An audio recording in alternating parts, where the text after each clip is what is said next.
is wonderful. We love it too. Yeah.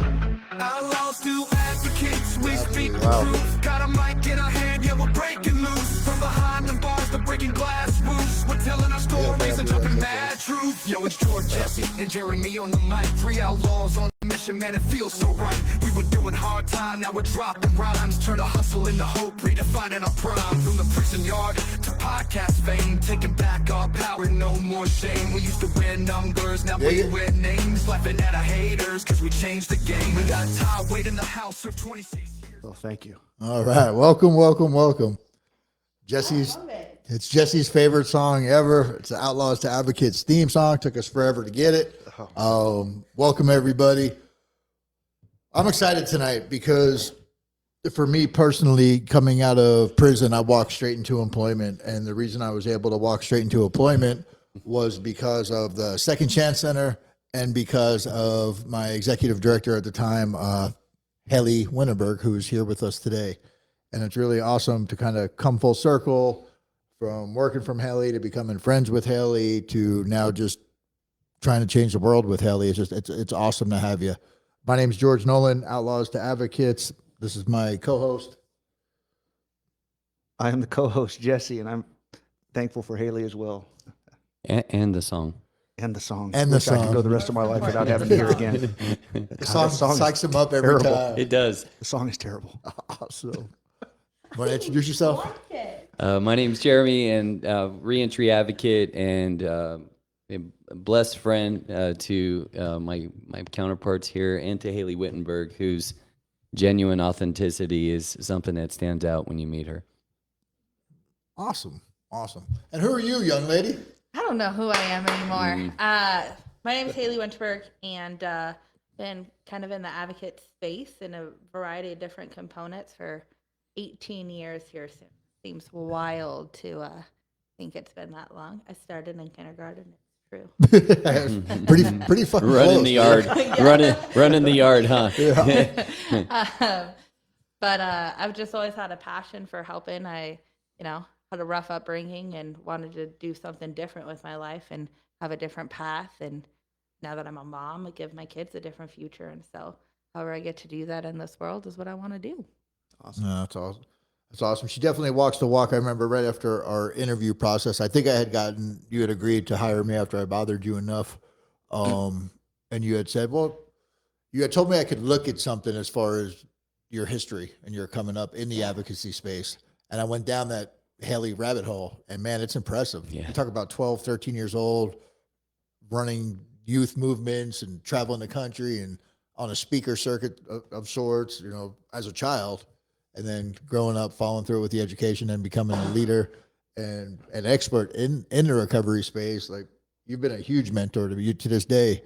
I got anything access related, anything ethics related, anything life related. I call Hayley and get some usually good advice. Most of the time.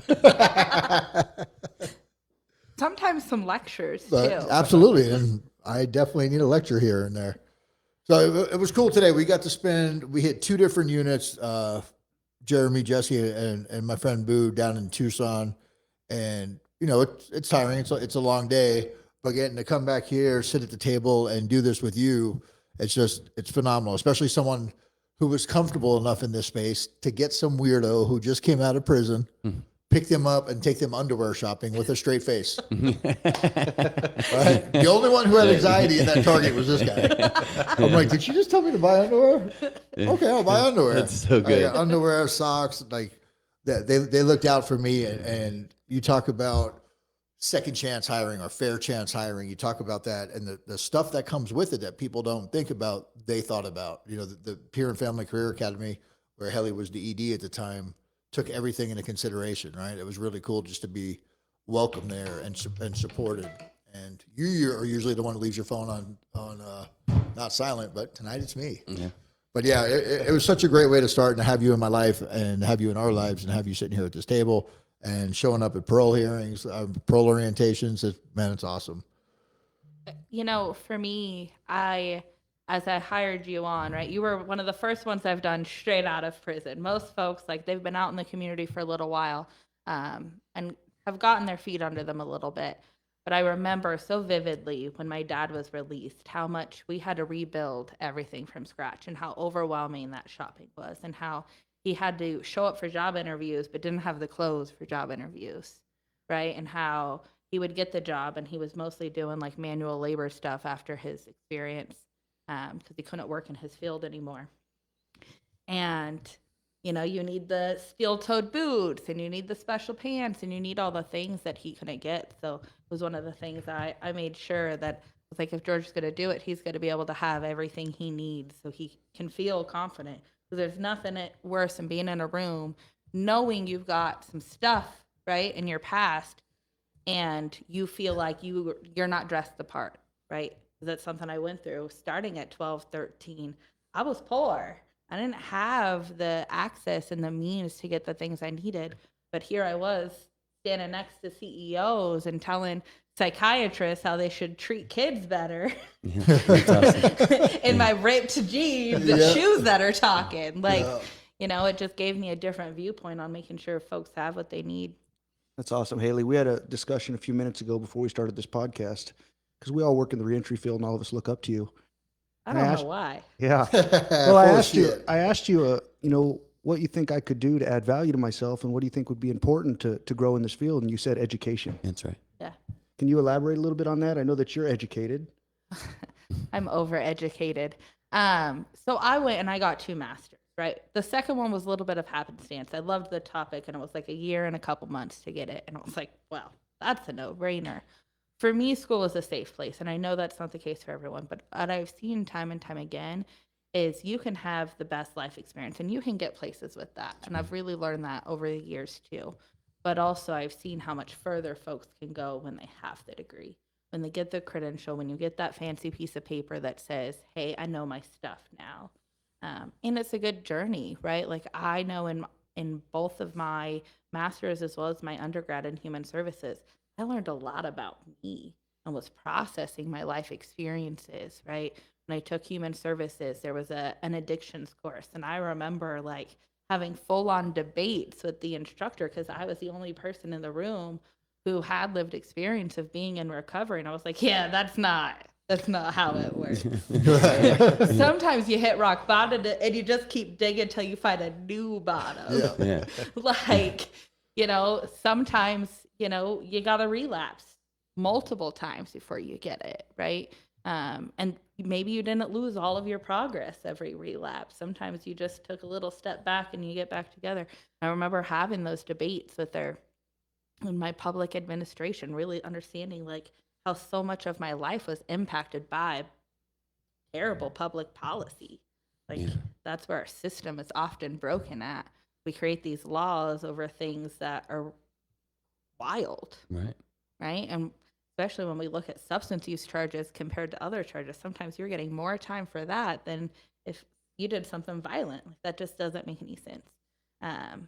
So in my leadership, I learned how to be a leader. I kept being thrown naturally into leadership roles and positions in this world, but I didn't know what the hell I was doing. Like my first team, like I had to issue all of them an apology because I was like, "Ooh, I was a bad boss."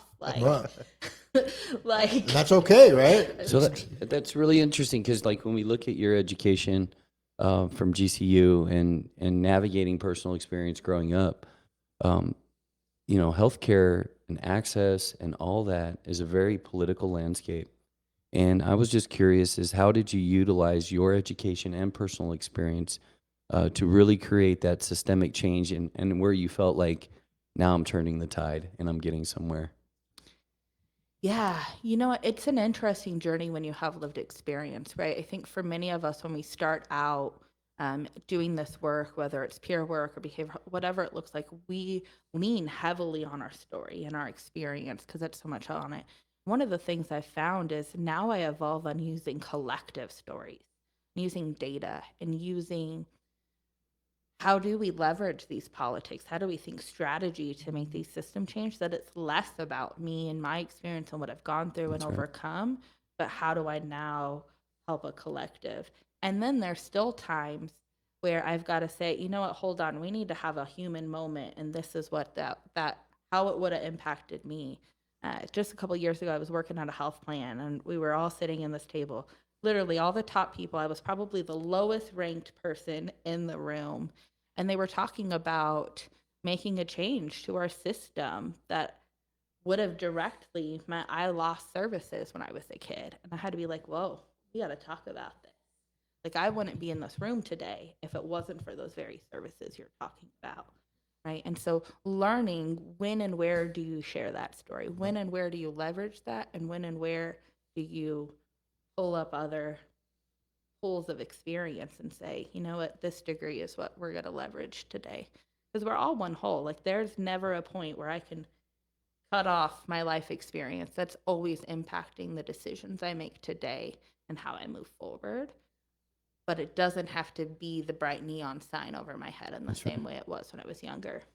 Yeah, it's funny because everything happens for a reason, right? You coming on here is literally for a reason. I was at an event the other day, and there was a few lived experience people there, and one of them's, I don't want to say further ahead, but further along on his journey. And I noticed in that conversation, while most of us were talking about like our lived experience and what this looks like, he was more solution focused and more collective. And I heard that in his shares and in his inputs to the conversation. And I called him afterwards, and I was like, I want to be where you're at, man. And he told me, he's like, yeah, he goes, if you've been out of prison, for X amount of time, and you still sound like you just got out of prison, you're not growing.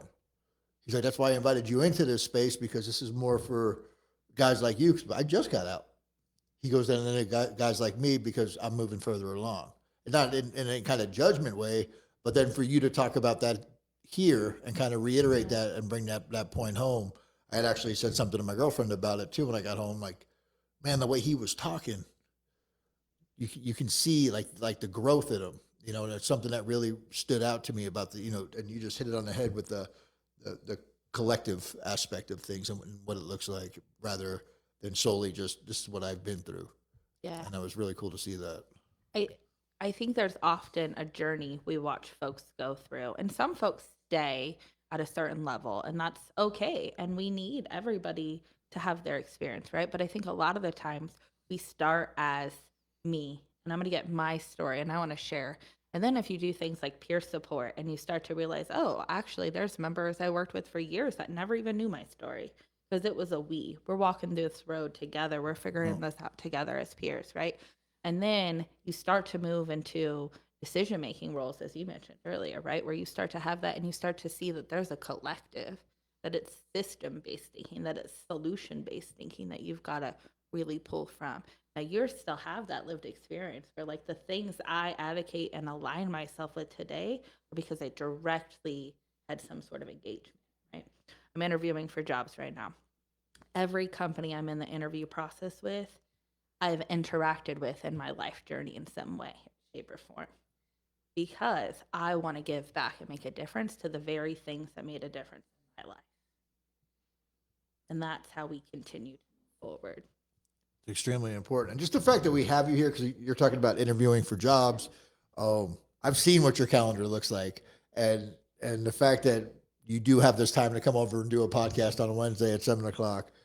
That's something super to be grateful for, because I know once you do get moving in whatever direction you're deciding to go, after this, I'm glad we got this opportunity to get you in here and to talk and to chop it up. What do you think the number one issue is going on right now in this community, in healthcare, in behavioral health, peer support? I think there's, normally I'd say one issue, but there's two right now. I think we have to be honest about the impact of politics within our system, right? And as we look at potential funding cuts and being on board and consulting with numerous organizations right now, there's a lot of organizations that do the work that make our people successful that are terrified and that are worried about how they're making payroll, if they're going to have to cut programs, if they're going to lose all of their funding, majority of their funding, right? It's a scary time. Now, my hopeful side in me is like, someone's going to stop that. Something's going to happen, right? Hopefully some donors will step up. But I also think as a community, we have to step up. If there's a nonprofit that you love and support, you've got an extra $5 after you've bought groceries, go give it to that nonprofit because they need it right now, right? They need every extra bit that we can, because it's not just the services that they provide, but it's many of them have people with lived experience that they're employing, right? This has a much massive ripple effect then, and we're losing some of our top industry experts, right? A ton of people from Health and Human Services, SAMHSA, that I worked with for years when I was doing this work nationally, and these people are amazing, right? I look up to them, I learn from them, I ask them questions, and now they're unemployed, right? And that's going to have a huge amount of knowledge loss within our system and could potentially set us back into something I'm quite concerned about. Normally, my biggest concern within our system is ethics. Right. It is an ongoing conversation, right? We watch staff not be trained properly and they're set up to fail. You know, when we're doing this work, it's hard to learn those boundaries, especially if you're coming from recovery movements where you answer your sponsee's call in the middle of the night. You're doing service work on nights and weekends, but when you put a peer in a peer role, you put even a case manager, right? And you still feel like you want to answer that call, but if you do, you're going to burn yourself out, right? You're going to start to blur those lines, and we don't talk enough about it in our system. We think if we send someone through a click-through Relias training, that somehow they're going to understand what appropriate ethics and boundaries are, but it's much more than that, right? The recent experience at an employer where I watched everything from the bottom up be unethical behavior, how they built, how they ran programming, how they talked to one another, right? At the core of it was ethics, and they just didn't even know. It had just been that way for so long that they couldn't see anything different. And so it's a huge issue that we have within our system that we want to kind of gloss over and pretend it's not there, but it's an issue. So everybody should grab the ACA Code of Ethics tonight, read it, study it, highlight it, send us questions. There we go. Yeah, ethics it's huge. We see it everywhere. We talked about quality of care at certain places earlier, and you see it, and it's almost unbelievable, and yet it's still allowed to continue. And then there's the places that kind of look glossy, and then you step inside there, and it's not what it seems. Or you talk to a member that came out of there, and it's not what it seems. And I think that's, especially with the lived experience, we can get a little bit more of the truth, or at least their perspective, which is what the fuck matters, what their experience was like, and this happened and that happened. It's definitely under talked about. Everybody's terrified to say anything about it, talk about it. It's uncomfortable. It's this, it's that. It's integrity. You either have ethics or you don't. There's no gray area there, and I think that's why why it becomes such a taboo topic. Yeah. So how are you enjoying your downtime? Would you consider this downtime for you? I mean, it's been a mixture, right? I was incredibly blessed to have consulting contracts literally within an hour of leaving a former employer. And so I immediately had work lined up for me. But also it's different work, right? I had come from working at organizations where I was working 80-hour weeks sometimes, right? And I was all the way from sun up to sundown. I was chugging away on my computer to suddenly having time to spend some time with my kids again, right? To have time to read books. Like, I had forgotten how much I love to read. Holy moly, I thought I was settling for this audiobook stuff as I was working, but like, it just isn't the same as flipping a page, right? Mm-hmm. And it also taught me so much about my value, right? And what am I willing to accept, right? And as I'm going into these interviews with these organizations, I've been really intentional about trying to make sure I find a place that I can be me, that is going to support my work-life balance that I need moving forward. But it also is helping me really figure out what is it that I want to do, right? Jesse was over here, well, what should I do? I don't know. And I was like, I don't know either. We're figuring that out together, right? It's given me a different look. I have spent so much of my time and career in the lived experience space, and yeah, at health plans, and yeah, in this different components, but also realizing I think I've got more to give in this world than just staying in the peer and family support space. Like, what else can I do to make an impact? I'm still using that experience, but maybe it's not On a real macro level. Yeah. Yeah. It's almost like spreading your wings. Like, what's the next step? correct. Yeah. Yes. So it's been an interesting like journey of downtime. I, in my entire life, have never had this much downtime. Like, I've been working since I was 12.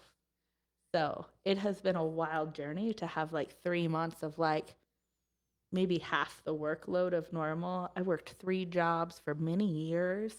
And so it's a wild journey to be like, all right, I guess I'm just planning some 5Ks and helping a CEO get some stuff done.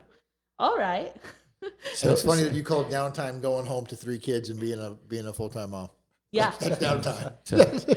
That's a cakewalk. That's easy. So your education, and we kind of like go back to that, like, so education, working 3 jobs, and building a family, all at once. Yeah. Okay. So for all of our women out there, right? Like, and men, because we need it too. All 3 of them. Yeah. How give us some encouraging insight when those times where I would imagine you had those dark moments, right? Oh, yeah. Right. If you want to share in part what that looked like, that's great. But as somebody who's navigating, like, all 3 of us are considering and are going to school, right?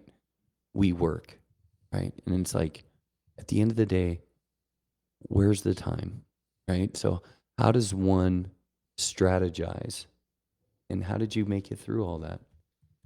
It was really hard at times. Like, I can't lie, right? I started school luckily young. However, I took a massive gap. I remember actually I had been unenrolled in school for about 2 years. So I had gotten my associates and then was out of school. I had dropped out of ASU because I had been homeless. They were not supportive. And I remember I'd gotten housed again and was working full time. And I called my dad and said, "Hey, Dad, I'm pregnant." His response was, "When you enrolling back in school?" I was like, "I just told you I'm pregnant. What the hell do you mean? When am I enrolling back in school? Like, I got to go prepare for this baby." And he said, "No, you're going back to school." And my dad was a tough cookie, and I didn't argue with that man very much. So I did. I enrolled back in school. And thank God I did, right? Because he was right. If I would have chosen to just focus, I would have never made the time. It would have never happened. And it was wild. I was a single mom from the moment my kid was born. So that meant I was working 2 jobs, going to school and holding my baby. There was moments in his early childhood that I still have the mom guilt and shame. Because the only time I saw him was I picked him up. We did bath time. We went to bed. He slept in my bed because I was like, at least I'm going to get to hold my baby while we sleep. No. Wake up, drop him off so he could be watched and go to work. And that's how we lived life. And it was tough. It was tough, but also being able to look at my kid when I walked across the stage and got that degree, and knowing my son now is 11 and we're having conversations about education, and he's wicked smart too. And like, buddy, you can do it, but you got to be willing to do the work. Like, you've seen me doing this work, so you can do it too. I also had to figure out what's my priority right now and find programs, right? My master's, I went 1 night a week. And most of the time I was doing my homework while I was in that class. Because that's what I had to do. I had to make things work. And there was times, I don't recommend this strategy, but that's what I had to do. I had to look at those assignments and say, okay, when are these assignments due? What's happening in my work life? What's happening in my personal life? Okay, I've got my son's birthday party and I've got a work trip. That paper isn't going to get done that week. Not happening, right? So I had to take my perfectionism that I wanted straight A's on every single class to be like, you know what? C's to get degrees. For the record, I had a B average. So Hey, it's your story. I was this close to still making the honor society, but that was a tough choice, right? There was a lot of times that I was crying, right? And we try to have this view in this world that somehow it's all going to be balanced. Just balance it all. Well, that's a crock of shit. Right? Thank you. You just have to be willing to say, what's my priority right now and why, right? When I was working those jobs and I was going to school and that was my priority over my son, I was doing that for my son, for my kid's future. Because I did those things, he lived in the same house his whole life since he was 9 months old, right? He has never experienced, like I did, having the lights off, having the water off. This kid thinks me being able to say no to some rides at the Renaissance Festival is the worst thing that's ever happened to him. Right? And that's just a different life. And so I had to do that hard work so we could get to that point, right? Where I've been unemployed since December, my bills have been paid. Right. Right? Because I did the things and set up myself and built the connections and the relationships to do so, and still made sure my family, I pedal to the metal on work and pedal to the metal on my kids, right? If that means I'm not on social media, oh well. If it means I'm not, binge watching TV shows. I mean, there was years that I was like, I don't know what's on TV. What are you talking about? Some cool new show. I don't know. That's great. I'm never going to see that show. Yeah, absolutely. And just figuring that out. Like, how do you fill your cup? My kids, that's not work to me. That's filling my cup. Absolutely. And all that is like, and thank you for being so vulnerable and sharing some of that stuff in part, because this is exactly what we talk about all the time, is how uncomfortable can it get? Because that's where real growth and change happens. And it's a true testament to that. Yeah. Thank you for sharing that. Yeah. I was kind of not complaining, but I was talking to one of my coworkers at work. I was like, man, I got this stuff going on. I got these new responsibilities. I got this math and science class. And I'm like, kind of got anxiety. He's like, bro, that means you're doing what you're supposed to be doing. I'm like, what do you mean? He goes, you're uncomfortable, right? Now let's put a baby in your belly, George. That's where you're fucking supposed to be. That I couldn't imagine. That I couldn't imagine. But it's pretty, because you're talking about the school, right? And you're a big label person, right? Not using labels and the power in words and all that. And today, when we were in those groups, one of my friends just came on, a high school buddy, and we were in high school together. He was in those other classes, right? I don't know what they were called then, but they weren't a nice term. They were stigmatizing and all that, right? And those are the classes he was in. And we had a guy in group today say that he's got a learning disability and he's got ADHD and he's putting all these labels on himself. And I was like, well, you learn differently. You just need to figure out what that different looks like, what your learning style is, even if that means studying an extra 10 hours a night, whatever that is that you have to do to learn. My buddy that I was talking about, he was in those classes, right? The other ones. And guess what? He became an attorney. And now he's 50-something years old. And I think we're both going to be 51 this summer, actually.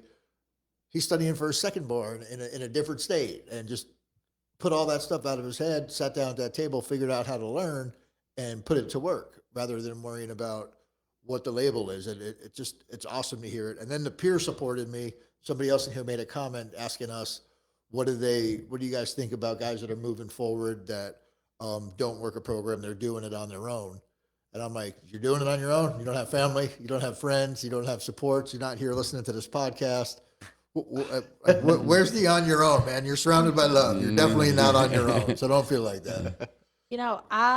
I'm now a believer of the 12 steps, but I would actually say early on my recovery, because mind you, I was trying to get sober as a child still. I started using really young.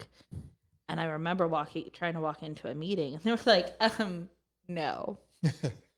You are a child. That's the not park happening. is over there. Correct, right?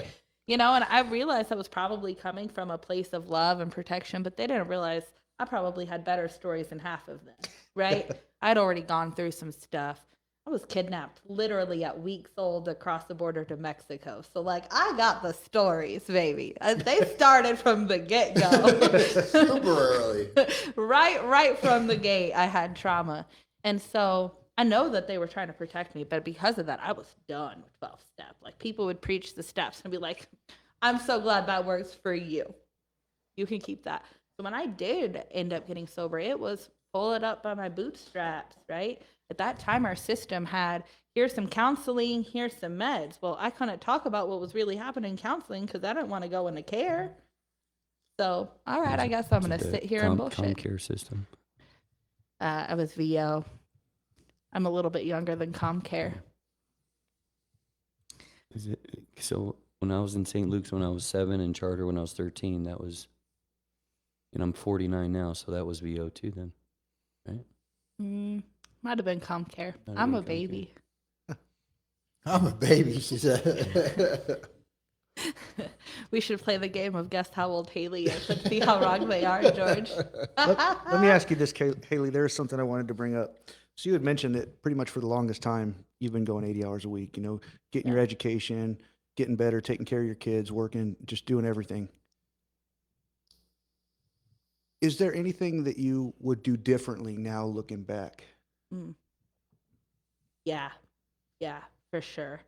One of the things, you know, when I decided to leave the last job, that was a really tough decision. George knows. I called him that night, and I was a mess, hot mess express. That's when I knew we were close. Yeah, that's when I was like, I think we've actually hit the friend threshold, and he's on the list of people I'm calling.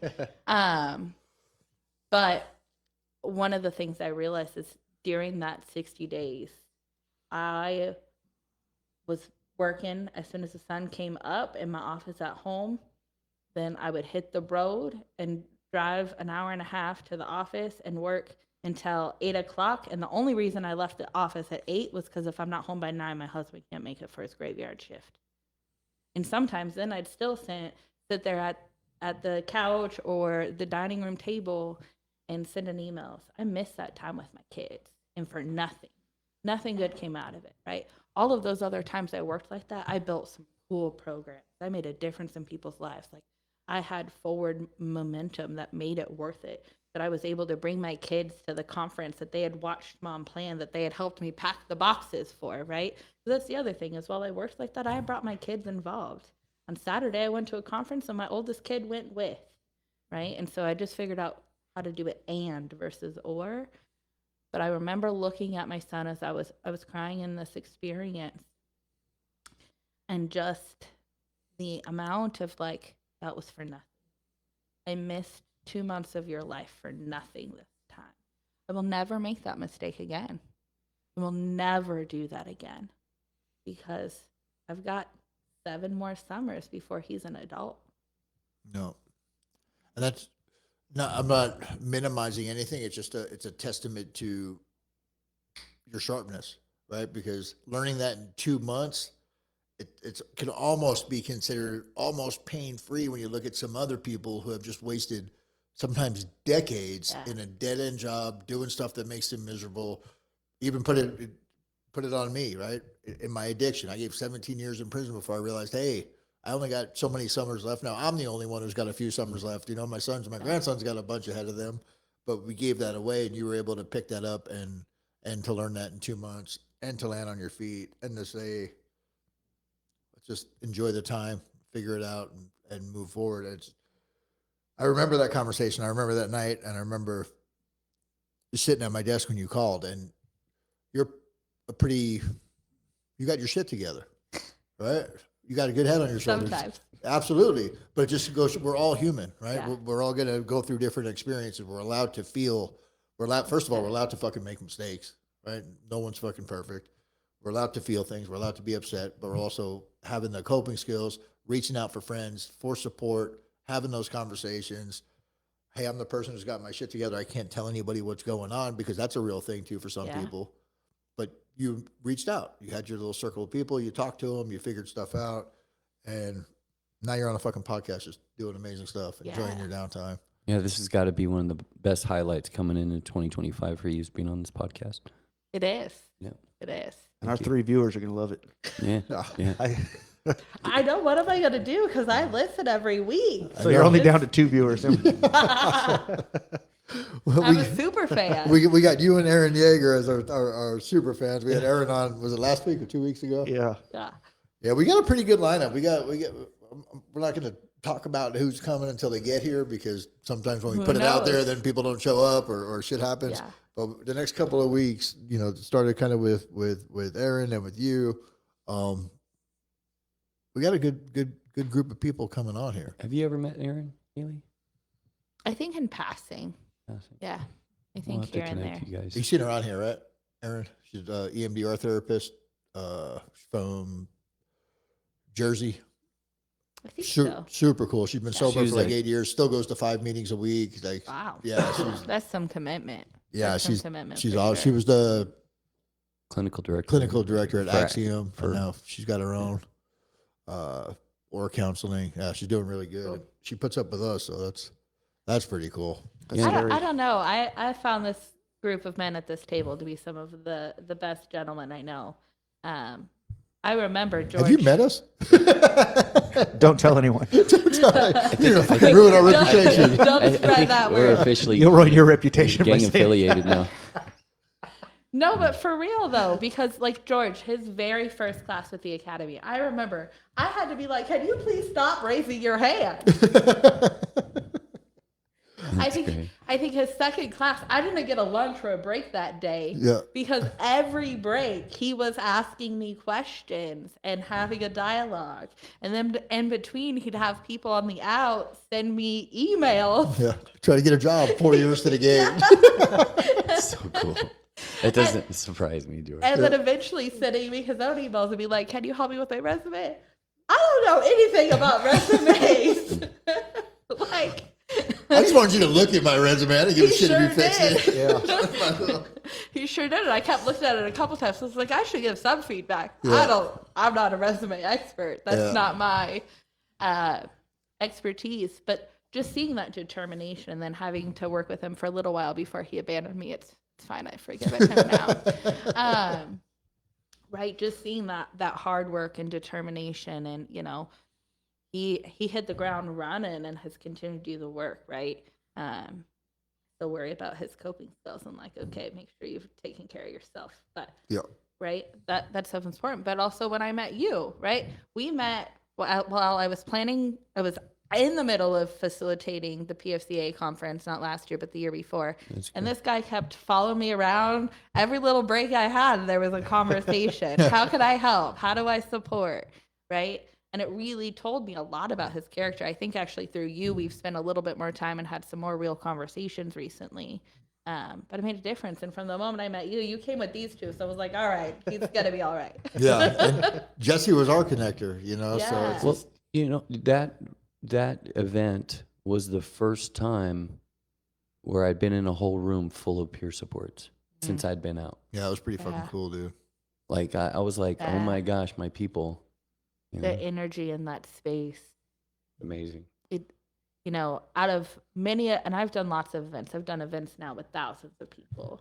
But that conference was such a source of pride and joy. Yeah. Because every time, I mean, this room had 300 people in, and I knew every single one of them, Awesome. right? That's That's just impressive. a cool community to have that support and to see they're all doing good work, right? And whether it's reentry peer support, whether it's substance use peer support, whether it's young people, like all of that just making a difference, and how diverse we get to use our experiences. And I just wish the rest of the system recognized the value that we bring to the table. I wish that you didn't have to get degrees and that we could easily move up with our life experience, because we bring so much to the table. We save our system so much money, and we do good work and we have good outcomes. No. The problem is nobody tracks it. Nobody's paying attention to that. But it's the folks in that room that change people's lives. It's not just the medication. It's not the counseling. It's us being like, you know what? Hey, I've gone through some hard stuff too. You're going to get through this. Let's figure out the resources. Yeah, and it was Make that interesting happen. when we were at parole last week. That was the first time I'd asked him, and I was like, how many of you guys been to prison? And like every single person on that sideline raised their hand. Except blame me. Oh no, you're in the gang for sure. It's funny. We were at a training not too long ago, and they asked who was justice impacted. Everybody raised their hand. The lady next to me, for whatever reason, I don't remember why. I think just the group we were in, I thought everybody there was justice impacted, and I was right. I was like, "You're not justice impacted." She goes, "Oh no, my dad went to prison, but Guess Yeah. what, lady? You're fucking justice Yeah. impacted too. Yeah. Because Yeah. Dad didn't go to prison by himself. He took your young ass, however old you were, to prison with you. You absolutely. I went from my dad being my primary caretaker. He had full custody of me. I was like one of the youngest kiddos in Arizona for a father to have full custody of, Yeah. right? And Yeah, that number isn't high. no, it's not high at all. And full custody to I'm about to turn 5 and he's gone behind bars. Like that was an experience where my entire world got ripped upside down. I was suddenly with caregivers that had not been my primary caretakers, right? And even then there was a whole bunch of bouncing around in that time frame. I was with my grandparents, I was with my mom at the end, and like it was just drastically different life and I had no idea, right? I can't even comprehend. And suddenly only being able to see my dad through glass, like long periods of time without a hug. Like it changed us forever. But also I look at it on the flip side. I now have a letter from my dad tattooed on me. I would have never had letters from my dad if it wasn't for the fact that he went behind bars, No. right? That experience shifted him for much of my life that I had an amazing couple of years when he got out until got into a motorcycle accident. And that's a different story for a different day. But, you know, it dramatically shifted everything. He went from making good money working as a paralegal and in the insurance business to nobody hiring him, to him being a massive like saw operator. He was pushing, you know, hundreds of pounds of wood into a saw. Like, talk about a huge difference in how life operates. Thankfully, things have gotten better. They're still worlds away from where they should be. We went to an event, my buddy Justin and I, with a bunch of HR leaders from the Valley. And there was a lady there who used to work at a trash company. They pay $15 an hour to do what? Pick up trash. And they wouldn't hire. And that's not, I'm not saying that's the space that we have to be in, but they wouldn't hire people with a justice involved background. That's just such an old school mentality. If you're really talking about safer communities, we have to have options. And us at this table, we create our own options, right?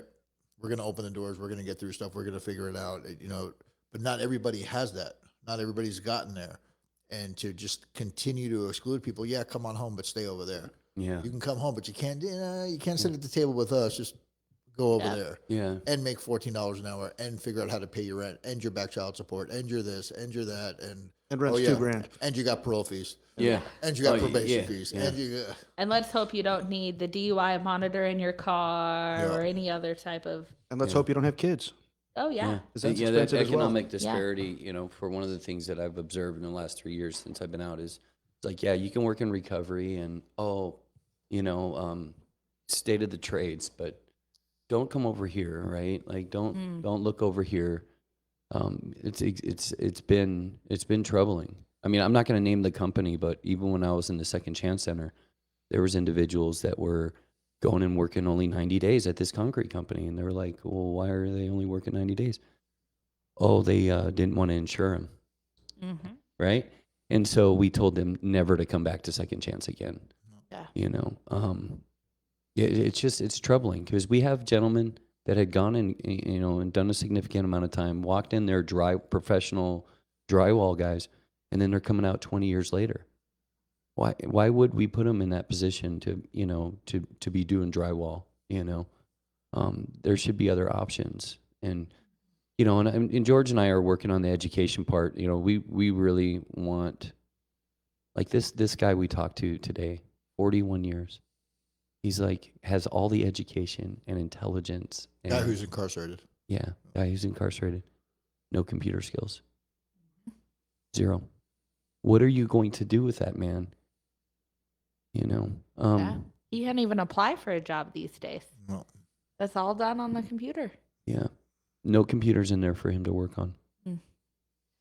Such a shame. One of the coolest things, right, as we talk about second chance employers or fair chance employers, I got to be a part of Valley Leadership's program, they've got a badge system. Because we often we have these lists of folks that will hire someone with a background, but what I envision for this world is more than that. Yes, we want folks to hire, but that's the bare minimum. You've got to be willing to recognize the support that folks need, right? You got to recognize that they might have to suddenly leave to go drop a UA. That you might have parole or probation coming into your place of business for a quick question, or just verifying that they're there, right? You've got to create that supportive environment, opportunities for growth and leadership, opportunities for them to excel in this work, whatever business it is, right? Right. It's more than just hiring them. That's the bare minimum, right? But how do you make sure it's a safe environment? I've also seen some of these employers and they hire them and then they're like, oh, well, you should just be grateful you have a job with us so we can treat you however we want. That's Right. not okay. No. We shouldn't treat other humans that way, period. And so recognizing it's one of the first things they've seen, trying to make a difference and say, okay, great. You can have the lowest badge because you hired someone with a background. Right. But now, how do you take that a step further? And how do you go past? How do you that? create that path of leadership for them, or whatever skills that they'd be able to tap into? And we had that secretary, United States Assistant Secretary, right? Yeah, Secretary of Labor. Yeah, and he was talking about how these guys that have these really good skills, and what they would do is somebody that was a sniper, right? They moved them into doing some type of engineering work. Yeah. But they saw the value, right? So if you see the value, provide the necessary training within your organization to help catapult their career, or either that, prepare them to, to have other options in their life too, as well, Yeah. And we could pull that back to us too on peer support, because we can train, like, when you think justice impacted, you think drug addicts, you think all the labels that you want to put on stuff. There's all the scary pictures, right? And there's all this, and they're going to steal, and they're going to, but then there's also, when I walk into a job, no one considers, hey, I'm going to an employer. I'm going to have to talk about the worst moments of my life to a complete stranger every single time I apply for a job. So how can we do that safely? And when you talk about trauma-informed hiring practices and educating, like, hey, maybe you don't want to ask, you're willing to hire justice-impacted people. That's great. Maybe you don't want to ask them, hey, what's the craziest thing you saw in prison? Yeah. Right? Like that kind of stuff, because it's going to stigmatize. I wasn't supposed to ask that your first day on the job. My bad. We're a different community, but in the regular world. Yeah, And it's and just, it's something that we, as peer supports, as people with lived experience, as healthcare professionals, as behavioral health, whatever labels you want to put on the stuff, that's stuff that we can teach people how to do it. Because then when you do wade into that pool and allow that population to come in, it changes the world. It will change your whole organization, because when people like us turn a fucking corner, we end up with 2 master's degrees. We end up buying our own houses. That's right. We end up running behavioral health facilities. That's the product you get. And if you're able to learn how to facilitate that, you can grow your whole entire business. A really cool story that we happen to know, a major flooring company, right? I'm gonna leave all the names and all the other stuff out of it, but a major flooring company was hiring justice impacted people. They got bought out by private equity. Private equity came in and said, we can't have all these justice impacted people here, but they kind of seen what was going on. And what they did, one of the top, let's just say top 3 flooring companies in the United States, from the top down, they changed their policies, their HR policies, because of the performance levels of these justice impacted people at a business that they didn't even want them there in the first place. And now they're all in leadership roles. And it's just, it's so awesome to be a part of that. And this, granted, we have ways to go and miles and miles and miles to go, but it's so awesome to see that stuff and to celebrate those wins, right? Because I know you said what your dad went through. I know what that was like. I got my first felony at 21, 30 years ago. And it was kind of like that. I couldn't touch anything. I couldn't go anywhere. I worked for, I think, $7 an hour somewhere. Yeah, when I picked up my first marijuana felony at age 18, I was like, well, I got to go in the military. I got to go there fast. I walk in there. They're like, nope, class 6 felony. See you later. Yeah. I'm like, it was an ounce. It was an ounce of weed. Like, it was an ounce of weed, man. I was like, I really need some help here, some direction. It's wild how much, as things have a changed. world, we've set up limits, but also how it's changed. One of the things I love is early on, I had someone explain to me, it's transferable skills, right? I took the same level of hustle, right? Same level, right? Of, you know what, I'm going to go get high. I'm going to go get into trouble. I took that same amount into the work that I do now. No. And I see that time and time again with those of us with lived experience in this. You want a hard worker, you hire someone with background. You hire someone that's gone through some stuff because they're going to go to the ends of the earth most of the time. Yeah, There's absolutely. a couple of weird bad apples Yeah, out absolutely. Yeah, like I remember looking at a resume. This is an early development of Northside. I was like, you know what? This chick worked at Hickman's, dude, for 3 years. Don't say no to her. Yeah, she'll outwork anybody here. She'll Yeah. outwork anybody here. She shoveled shit for 3 years. I was like, that would be a really good move, and we move forward. She's still there. there. Yeah, she's still there. It makes all the difference when you Really does. recognize the value of that, right? And that how do you take those same skills you use to do bad stuff now to do positive in this world? And the sky's the limit, right? Like we can do anything. We just have to remove some of these pointless barriers. Yeah, that are said like when we signed that plea agreement. You know what? Look, I don't want to talk a whole lot of politics, but our president is a felon, so that stupid question on every job application can go kick rocks now. Yeah, as you far can be as I'm president. You just concerned. can't vote for the president. Right. Ass It's- backwards. It's so dumb. Ass backwards. Jesse so dumb. Jesse and I were talking today about prison, right? And the mindset in prison. And you can murder your whole entire family as long as everybody was over 18, and you can walk around that yard and you're a solid dude. Everybody thinks you're a good dude. Hey, man, that guy's all right. But if you fall into your addiction and you owe somebody on the yard money and you don't pay your bill, now you're a piece of shit. The family murdering person, he's solid because he doesn't have a dope debt. But like, it's the same kind of thing. Yeah. It doesn't make any sense, right? That's Yeah, why we walked none away of from it. it. Unfortunately for us, we can't really walk away from politics Yeah. unless we want to move to a different country, which I really personally don't want to do. I don't know. I've been looking. When I had stuff hanging over my head and Johnny Helia looking for me, I was looking at other countries, but now I kind of like it here. I kind of want to stay and to be a part of this change and to be able to sit at this table and hang out with people like this and have these kind of conversations. It's pretty awesome. Yeah.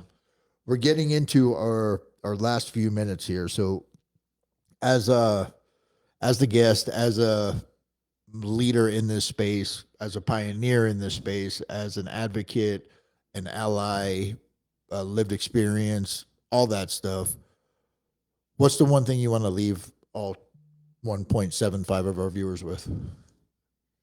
I think the biggest thing, right, is be human and be real, right? One of the biggest things that I think has gotten me through some of the hardest moments in my life is just being real about it. It's hard. I can lie and be like, oh, it's rainbows, butterflies, and sunshines, but that's not fair. Because then it looks as though I don't have those hard moments too, right? And I think we've got to keep that realness in our stories while providing the hope, right? And how do we keep going even in those hard moments? No. Just keep chugging along. No, Jesse says it all the time. Like getting sober, that's not going to solve your fucking problems, right? Shit gets a lot worse when you get sober until you figure out how to handle it, how to move through it. Because now, holy shit, I have to pay a bill because all of a sudden I do want to live in a building, right? Yeah. I do want somewhere to go. I've lost a lot. Like we're talking about education, right? At 50 years old, most of my peers are planning for some sort of retirement. I'm not anywhere near that, right? So it's a different and being able early on in the recovery to move through the shame and guilt. I was like, man, I'm 45. Why change? Why? Because who knows how much time I got left, and I don't want my fucking 50 to be like my 45. So let me work as hard as I can. I don't want my 55 to be like my 50. So, but none of that shit's easy. Yeah. But there's the 30% rule. This is my rule. It takes 30% of the effort that I put into my addiction to be happy and successful. My definition of happy and successful. I was telling the guys today at the prison, I'm like, man, I was up till 11:30 last night because I had emails and shit that I had to do for work. So I was going to be gone all day today. I was at another event yesterday. I had to get it done. I got up at 3:30 this morning. Guess what? I got 4 hours of sleep. That's 4 more hours than I would have gotten over 3 days in my addiction. Right? I still slept a shit ton more. But I'm sure you still started to run away. Man, I'm so tired. Yeah, but I got double caffeine K-cups over there to get me through. There you This is go. number 4. I pound the Red Bull. Yeah. We got to get through it. You got anything you want to leave them with tonight? No, it was an incredible day. I'm still, decompressing emotionally from the amount of time we met today. Yeah. And the amount of positivity they had. Absolutely. Hey, was shout out very- to Santa Rita, dude. Dude, Santa they Rita, are they are ASPC doing it, Tucson, man. Staff down, deputy warden, Yeah, CO4, CO3s, all in there. all of them. I mean, ready to just and there was a communication and connection level in there that was just like they're on it. yeah. They're on it, and we want to be a part of it. So something you never hear on a prison yard. Yeah. I can't say never, but 1 out of 1,000 times you'll hear this. And the very first question we asked, this is 30 people who are incarcerated sitting in a room, whole bunch of staff sitting over there. Over that 300 asked to years be worth there. of time. And the guy, I was like, so what do you guys do here? And the guy's like, well, we try to make the environment better. I'm like, what do you mean environment? Like you're painting walls, raking rocks, you're talking about the social environment. What are we talking about? We're just trying to make it better for everybody, the staff and us. You never hear somebody who's incarcerated talk about the staff. Why? Because you might get beat up. You know, it's not necessarily because we really don't like staff. It's just because we're not supposed to like staff. And I don't want you to know that, hey, staff's all right. And they said this out in the open. So immediately for me, it showed me that, hey, these guys are much further along. And then we got into it, like Jeremy was saying, there was some heavy time in there. 40, and there are probably 7 of them, 41 years. 31 32 years, yeah. Yeah, the one 32 guy was right there. since 1981. Yeah. I was 7 when he went to prison. I'm 50 now. Yeah. Another There was guy, like- 32 years, 29 years. And- There's a lot of time And there. these dudes were driving the cars. They're like, Yeah. this is what we want to do. We want to promote change. We want to help the young people. Yep. We want to build the community. We Yeah. everything. And it was something else. It was mixed race. so that which was is a really- big deal it in prison. really- Which It is is a really big cool. deal. And I really think it's the evolution of peer support and its effect on the incarceral system. I think we saw something more, more evolved Yeah. than as we did at Cimarron, Yeah. right? Which is our goal. Our goal is to get, what we've seen today. I mean, Get that everywhere. Yeah. get that everywhere. Change the culture. The biggest win we got for me was that CO4 because we went to Cimarron to bring hope. Yeah. That was our mission. That's why we walked in Yeah. the door. And the CO4, who was a CO3 then, who saw the group, I didn't even remember she was there for our initial group. Yeah. She goes, yeah, when I saw you guys over there, you went to Cimarron, it was the first time I saw hope there. Yeah. And I was like, man, Yeah. that's like why we That's fucking went why there. that's why we're here. That's literally why we fucking went there. Yeah. So And it was just that was my huge W for the day to Yeah.